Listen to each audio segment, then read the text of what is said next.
Ini tanda baca tanwin berjumpa dengan huruf ya. Kita lihat di samping, huruf ya itu termasuk salah satu huruf idgham bi gunnah. Hukum mim sukun itu ada 3. Sekarang fokus yang di nomor 3, yang kan rumus mad tabi'i, yang di kotak, nomor 2 yang di tengah. Tadi sudah detail kami jelaskan di atas ini ya.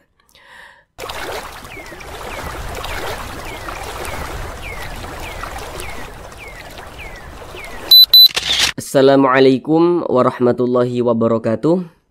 Apakah Bapak Ibu Saudara semuanya belum lancar dalam membaca Al-Quran, kemudian juga belum memahami ilmu tajwid Al-Quran? Mari belajar mengaji bersama kami. Akan kami jelaskan tajwidnya dengan pelan-pelan, sehingga insya Allah Bapak Ibu Saudara semuanya langsung bisa memahami ilmu tajwid Al-Quran dengan mudah. Sehingga dengan memahami ilmu tajwid Al-Quran, insya Allah bagi Bapak Ibu Saudara semuanya yang belum lancar dalam membaca Al-Quran, yang masih terbata-bata dalam membaca Al-Quran, bisa secepatnya lancar dalam membaca Al-Quran. Namun sebelum itu kami doakan terlebih dahulu, semoga Bapak Ibu Saudara semuanya senantiasa dalam keadaan sehat, dipermudah segala urusannya, dikabulkan segala hajatnya, dan senantiasa dilancarkan rezekinya oleh Allah Subhanahu wa Ta'ala. Amin, amin ya rabbal alamin. Baiklah, langsung kita mulai belajar mengaji Al-Qur'annya. Kita kali ini belajar mengaji Al-Qur'an dengan penjelasan tajwidnya yang pelan-pelan, yakni pada surah Al-Baqarah ayat 197. Nah, tapi kita ini masuk kepada bagian yang kedua atau bagian yang terakhir, karena di surah Al-Baqarah ayat 197 ini ayatnya itu lumayan panjang ya. Kalau misalkan tidak kita bagi menjadi 2 bagian, tentu akan memakan durasi yang sangat lama sekali. Karena kami menjelaskannya itu dengan pelan-pelan. Jadi walaupun kita belajarnya itu sedikit-sedikit, harapan kami Bapak Ibu Saudara semuanya langsung dapat memahami dengan mudah ilmu tajwid yang kami jelaskan, sehingga nantinya ketika membaca Al-Quran Bapak Ibu Saudara semuanya langsung dapat praktek dengan sendirinya ketika membaca Al-Quran. Jadi di bagian yang kedua ini ya, atau di bagian yang terakhir ini, kita akan belajar mengaji dari sini ya, dari wa ma taf'alu sampai wattaquniya ulil albab. Jadi sampai sini. Baiklah, di sini akan kami bacakan terlebih dahulu dengan pelan-pelan. A'udzu billahi minasy syaithanir rajim. Bismillahirrahmanirrahim. Wa ma taf'alu min khairin ya'lamhu Allah wa tazawwadu fa inna khairaz zadit taqwa wattaquni ya ulil albab. Baik, sekarang kita bahas tajwidnya dengan pelan-pelan. Namun sebelum itu ada beberapa hal yang kami sampaikan di awal, supaya nanti ketika kami menjelaskannya lebih mempermudah saudara semuanya dalam memahami apa yang kami sampaikan. Kalau nanti kami katakan huruf di belakangnya atau huruf sebelumnya, maka itu adalah huruf yang berposisi sebelah sini, sebelah sini. Huruf yang berposisi sebelah kanan. Huruf yang berposisi sebelah kanan. Kalau nanti kami katakan huruf di depannya atau huruf setelahnya, maka huruf yang berposisi sebelah sini, sebelah sini. Berarti huruf yang berposisi sebelah kiri begitu. Baik, yang pertama di sini ma dibaca panjang. Perhatikan rumus mad tabi'i yang di kotak nomor 3. Kalau kita membaca Al-Quran apabila berjumpa dengan huruf alif, ini huruf alif nih yang disambung dengan huruf mim. Kalau membaca Al-Quran berjumpa dengan huruf alif ya, kemudian kita perhatikan huruf sebelumnya atau huruf di belakangnya, kita perhatikan. Ini huruf alif nih, mana huruf di belakangnya atau huruf sebelumnya? Berarti huruf yang berposisi sebelah kanan, berarti yang sebelah sini. Nah, ini alif nih. Setiap berjumpa dengan huruf alif ketika membaca Al-Quran, kita perhatikan huruf sebelumnya atau huruf di belakangnya.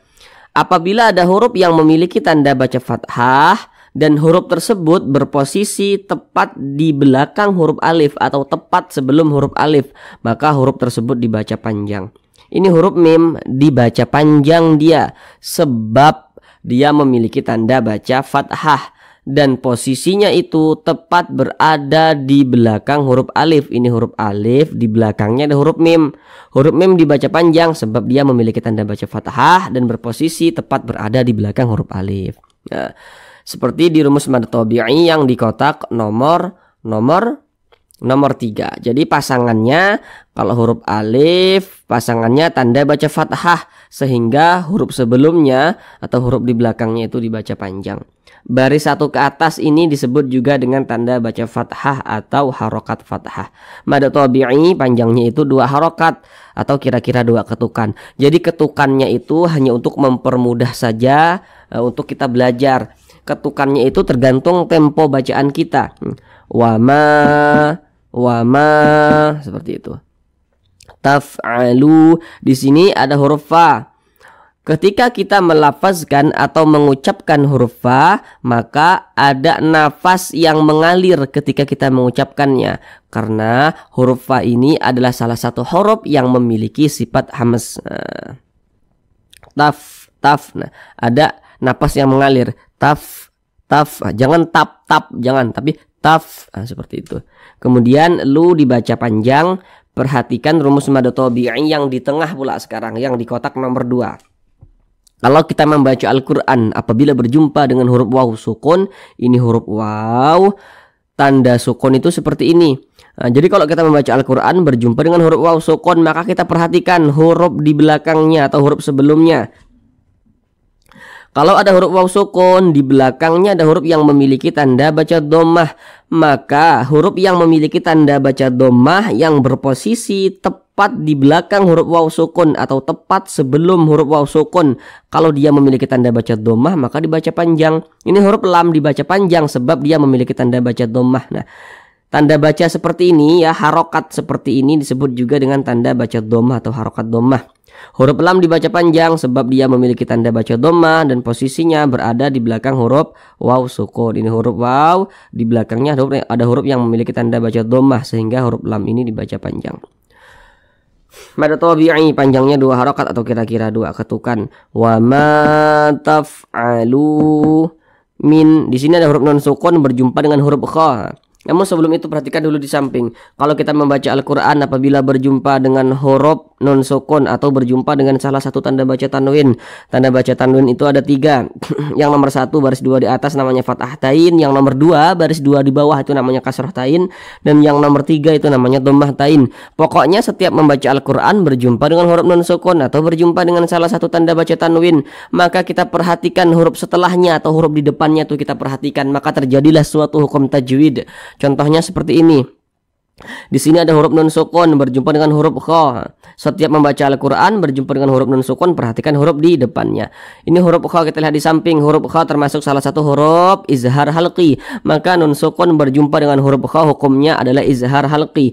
Maka dibaca jelas dan tidak berdengung. Jadi dibaca min khairi ya'lamullah. Jangan dibaca seperti ini. Min khairi, jangan dipanjangkan seperti itu, dibaca pendek saja. Min khairi ya'lamullah, seperti itu. Pendek, min khairi, jangan dibaca min khairin, jangan dibaca min khair, dipanjangkan seperti itu, jangan dibaca pendek saja, jelas. Kemudian di sini ada huruf ya sukun. Ini huruf ya. Tanda sukun itu seperti ini, huruf sukun atau kadang disebut juga dengan huruf mati begitu, dengan beberapa guru ngaji yang pernah kami temui untuk lebih mempermudah dalam mengingatnya begitu. Nah, kalau ada huruf ya sukun ya, perhatikan huruf di belakangnya atau huruf sebelum ya sukun kita perhatikan. Ini huruf ya sukun, perhatikan huruf di belakangnya. Kalau dia memiliki tanda baca fathah, maka ini adalah huruf lin. Nah, huruf lin yang terjadi pada huruf ya sukun itu berhati-hati ketika kita mengucapkannya. Jangan sampai condong ke jangan dibaca khai, jangan. Khai, dibaca lunak saja mudah. Khairi, jangan dibaca jangan. Khairi ya'lamhullah. Kemudian di sini ada tanda, kemudian di sini huruf ra dibaca tipis, dibaca tarkik karena dia memiliki tanda baca kasroh tain. Jadi tanda baca kasroh atau kasroh tain gitu ya. Maka huruf ra-nya itu dibaca tipis. Khairi, tipis. Ri ya'lamhullah. Kemudian di sini tanda baca tanwin berjumpa dengan huruf ya. Tadi di awal sudah kami ingatkan, setiap membaca Al-Quran apabila berjumpa dengan huruf nun sukun atau berjumpa dengan salah satu tanda baca tanwin, maka perhatikan huruf di depannya atau huruf setelahnya itu kita perhatikan, maka terjadilah suatu hukum tajwid. Ini tanda baca tanwin berjumpa dengan huruf ya. Kita lihat di samping, huruf ya itu termasuk salah satu huruf idgham bi gunnah. Maka tanwin berjumpa dengan huruf ya, hukumnya adalah idgham bi gunnah. Karena dia idgham, maka cara bacanya itu dengan cara memasukkan kemudian didengungkan kalau pada idgham bi gunnah. Apanya yang dimasukkan? Jadi bunyi tanwin ini dimasukkan ke huruf ya. Jadi dibaca khairi. Jangan dibaca khairin ya'lamhullah. Jangan dibaca khairin, jangan. Tapi langsung masuk ke huruf ya. Khairi, seperti itu. Nah, kemudian didengungkan. Nah, suaranya itu kita tahan, kita panjangkan sejenak. Khairi ya'lamhullah. Nah, kita tahan seperti itu. Khairi ya'lamhullah. Nah, kita panjangkan atau kita tahan, kita dengungkan ya, kita panjangkan sejenak. Khairi ya'lamhullah, seperti itu. Kemudian di sini ada huruf mim sukun berjumpa dengan huruf ha. Perhatikan di samping. Hukum mim sukun itu ada 3. Sekarang fokus yang di nomor 3, yang izhar syafawi. Kalau membaca Al-Quran berjumpa dengan huruf mim sukun, kita perhatikan huruf di depannya atau huruf setelahnya itu kita perhatikan. Kalau ada huruf mim sukun di depannya sini bukan huruf ba, bukan huruf mim, maka semua hukumnya namanya izhar syafawi. Ini huruf mim sukun di depannya huruf ha, bukan huruf ba, bukan huruf mim, maka hukumnya adalah izhar syafawi. Karena dia izhar maka dibaca jelas dan tidak berdengung. Jadi dibaca pendek saja. Min khairi ya'lamhullah. Jangan dibaca ya'lamhullah. Jangan dipanjangkan seperti itu, pendek saja. Ya'lamhullah. Nah, begitu. Kemudian di sini ada alif lam berjumpa dengan huruf lam. Setiap kita membaca Al-Qur'an apabila berjumpa dengan huruf alif lam, ini huruf alif, ini huruf lam. Nah, letaknya seperti ini ya, berdekatan. Nah, perhatikan huruf di depannya. Nah, kita lihat di samping. Di depannya ini huruf lam. Kita lihat di samping. Huruf lam itu termasuk salah satu huruf syamsiyah. Maka alif lam berjumpa dengan huruf lam, hukumnya adalah alif lam syamsiyah. Alif lam syamsiyah itu biasa disebut juga dengan idgham syamsiyah, karena dia cara membaca huruf lamnya ini dibaca idgham. Jadi huruf lamnya ini tidak dibaca. Makanya di sini kan tidak ada tanda bacanya, langsung masuk ke huruf yang di depannya begitu. Jadi jangan bingung.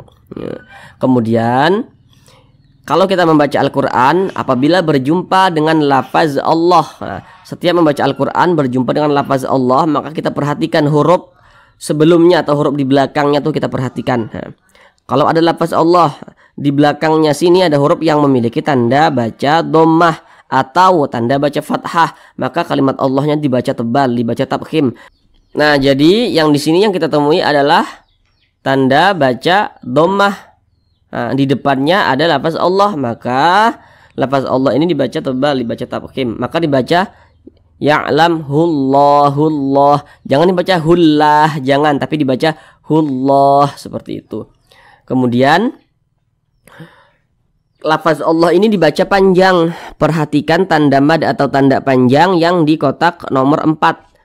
Kalau kita membaca Al-Quran kemudian berjumpa dengan suatu huruf, kemudian di atas huruf itu ada tanda baca fathah berdiri, maka huruf yang di atasnya memiliki tanda baca fathah berdiri maka dibaca panjang. Nah, tanda baca fathah berdiri berbentuk alif kecilnya seperti ini, bentuknya itu seperti alif kecil. Nah, jadi Kalau ada huruf yang di atasnya memiliki tanda baca fathah berdiri, maka huruf tersebut dibaca panjang. Nah, tanda baca fathah berdiri atau alif kecil nih. Nah.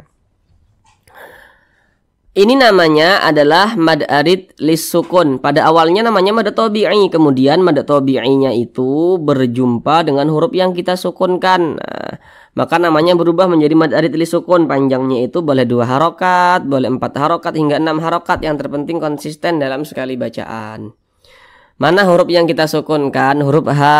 Kalau kita berwaqaf tepat di huruf H, maka ini kita baca ya'lamhullahullah. Jangan dibaca hullahu, jangan, tapi huruf H ini kita sukunkan. Kenapa disukunkan? Kalau kita berwaqaf atau berhenti tepat di huruf yang tidak dibaca panjang, maka huruf tersebut harus kita sukunkan, harus kita matikan. Ini kita berwaqaf tepat di huruf H. Huruf H tidak dibaca panjang, makanya huruf H ini kita sukunkan atau kita matikan seperti itu. Kemudian di sini ada tanda waqaf qaf dengan lam yang bermakna al-waqfu aula. Jadi kalau menemukan tanda waqaf seperti ini maknanya itu berwaqaf lebih utama. Jadi berwaqaf atau berhenti di sini lebih utama daripada diwasolkan atau disambung. Jadi kalau menemukan tanda waqaf seperti ini maka alangkah baiknya kita berwaqaf begitu.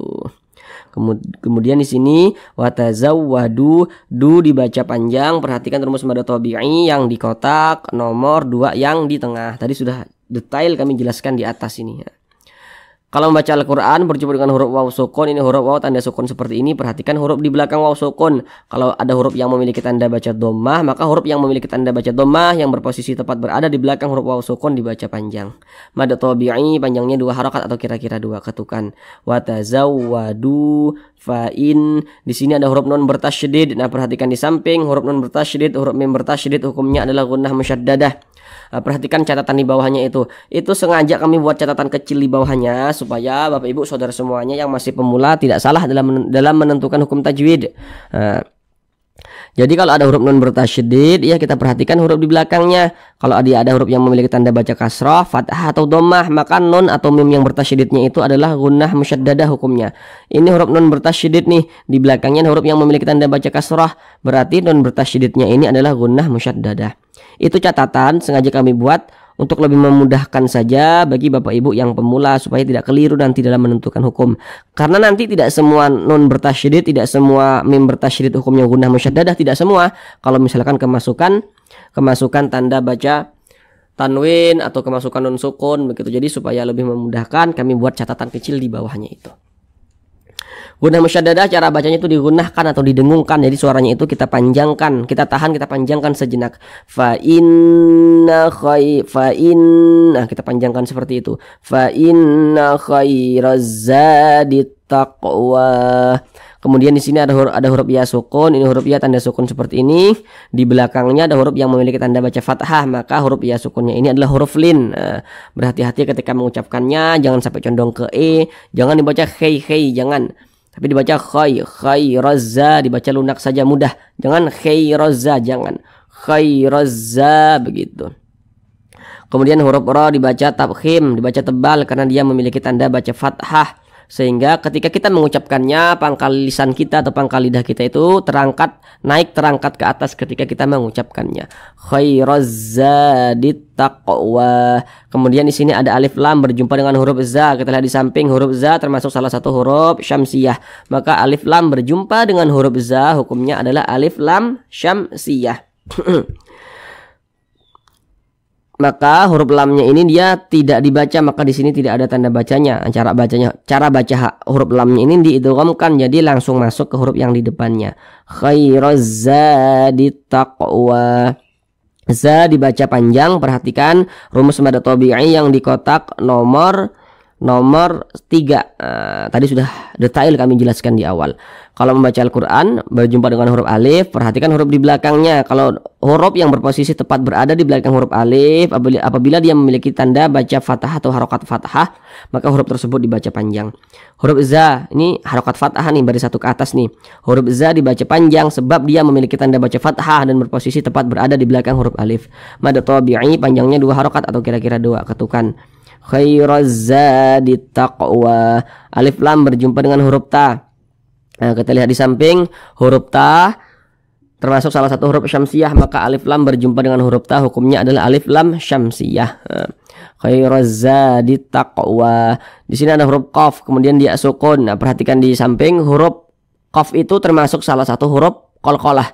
Apabila dia sukun maka cara bacanya itu dipantulkan, taqwa taqwa begitu. Dan ini termasuk kepada qalqalah kecil, qalqalah sughra, karena dia berada di tengah kalimat, atau berada di tengah kata seperti itu.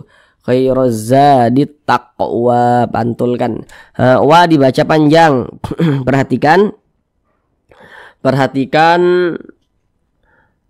tanda mad atau tanda panjang yang di kotak nomor 4. Kalau kita membaca Al-Quran kemudian berjumpa dengan suatu huruf, kemudian hurufnya itu di atasnya sini ya ada tanda baca fathah tapi bentuknya berdiri, maka huruf yang di atasnya memiliki tanda baca fathah berdiri maka dia dibaca panjang.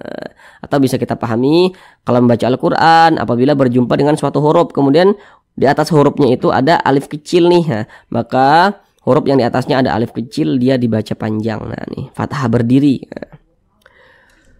Mad tabi'i panjangnya 2 harokat atau kira-kira 2 ketukan. Khairaz zadi taqwa. Kemudian di sini ada tanda waqaf shad dengan lam yang bermakna al-waslu aula. Jadi kalau menemukan tanda waqaf seperti ini maknanya itu diwasolkan lebih utama daripada diwakafkan. Maka alangkah baiknya kalau kita menemukan tanda waqaf seperti ini tidak berwaqaf di sini, tapi langsung kita wasolkan saja, kita teruskan ke bawah bacanya, tidak berhenti. Tidak berwaqaf di sini. Akan tetapi kalaupun kita mau berwaqaf juga tidak apa-apa begitu. Kemudian wattaququ dibaca panjang mad tabi'i. Perhatikan rumus mad tabi'i yang di kotak nomor 2 yang di tengah. Kalau membaca Al-Quran berjumpa dengan huruf waw sukun, ini huruf waw tanda sukun seperti ini, di belakangnya ada huruf yang memiliki tanda baca dhammah, maka huruf yang memiliki tanda baca dhammah yang berposisi tepat berada di belakang huruf waw sukun maka dia dibaca panjang. Sehingga ku ini dibaca panjang sebab dia memiliki tanda baca dhammah dan berposisi tepat berada di belakang huruf waw sukun. Mad tabi'i panjangnya 2 harokat atau kira-kira 2 ketukan. Wattaquniyah, ya dibaca panjang, ini namanya mad jaiz munfasil. Nah namun sebelum itu perhatikan terlebih dahulu tanda mad atau tanda panjang yang di kotak nomor 4. Kalau membaca Al-Quran kemudian kita berjumpa suatu huruf yang di atasnya ada tanda baca fathah berdiri maka huruf tersebut dibaca panjang. Nah ini pada awalnya namanya mad tabi'i, kemudian mad tabi'inya itu berjumpa dengan huruf hamzah tapi sudah di lain kalimat atau di lain kata, maka namanya berubah menjadi mad jaiz munfasil. Panjangnya itu boleh 4 harokat boleh juga 5 harokat. Mana huruf hamzahnya? Ini huruf hamzahnya nih. Walaupun dia ditulisnya itu seperti menyatu, tapi ini kalau kita lihat ya, ini dia sudah di lain kata sudah begitu. Ya, dipanjangkan 4 hingga 5 harokat. Ya wattaquni ya ulil albab. Di sini ada alif lam berjumpa dengan huruf hamzah. Mana huruf hamzahnya? Ini ya. Jadi kalau ada alif yang memiliki tanda baca yang memiliki harokat maka itu adalah huruf hamzah. Nih. Kita lihat di samping huruf hamzah itu termasuk salah satu huruf qamariyah, maka alif lam berjumpa dengan huruf hamzah hukumnya adalah alif lam qamariyah. Maka cara bacanya itu diizharkan. Alif lam qamariyah biasa disebut juga dengan izhar qamariyah karena dia cara membaca huruf hamzahnya ini dibaca izhar. Cara membaca huruf lamnya, mohon maaf, cara membaca huruf lamnya itu dibaca izhar. Terbaca huruf lamnya ulil albab. Nah, kalau syamsiyah tadi huruf lamnya itu dia tidak dibaca, langsung masuk ke huruf yang di depannya. Kalau qamariyah dibaca huruf lamnya. Kemudian bab mad arid li sukun. Perhatikan terlebih dahulu rumus mad tabi'i yang di kotak nomor 3. Kalau membaca Al-Quran apabila berjumpa dengan huruf alif, perhatikan huruf di belakangnya atau huruf sebelumnya. Kalau ada huruf alif di belakangnya ada huruf yang memiliki tanda baca fathah maka huruf tersebut dibaca panjang. Pada awalnya namanya mad tabi'i, kemudian mad tabi'inya itu berjumpa dengan huruf yang kita sukunkan maka namanya berubah menjadi mad arid li sukun. Panjangnya boleh 2 harokat, boleh 4 harokat hingga 6 harokat. Yang terpenting konsisten dalam sekali bacaan. Bagaimana maksudnya konsisten itu? Ya. Ini tadi di atas mad arid li sukun. Kalau di atas sini dibaca 2 harokat, maka di bawah sini juga dibaca 2 harokat. Dia harus sama. Kalau di atas 4, di bawah juga dibaca 4 seperti itu. Mana huruf yang kita sukunkan? Huruf ba kita baca albab. Jangan dibaca al-babi, jangan al-bab begitu. Kalau kita berwakaf di huruf ba, kita sukunkan karena dia huruf ba itu tidak dibaca panjang. Kemudian kita berwakaf atau berhenti tepat di huruf ba, maka huruf ba kita sukunkan begitu. Kemudian huruf ba ini karena dia sukun, cara bacanya dipantulkan. Perhatikan di atas. Huruf qalqalah itu ada 5, salah satunya huruf ba. Kalau dia sukun, mantul bacanya.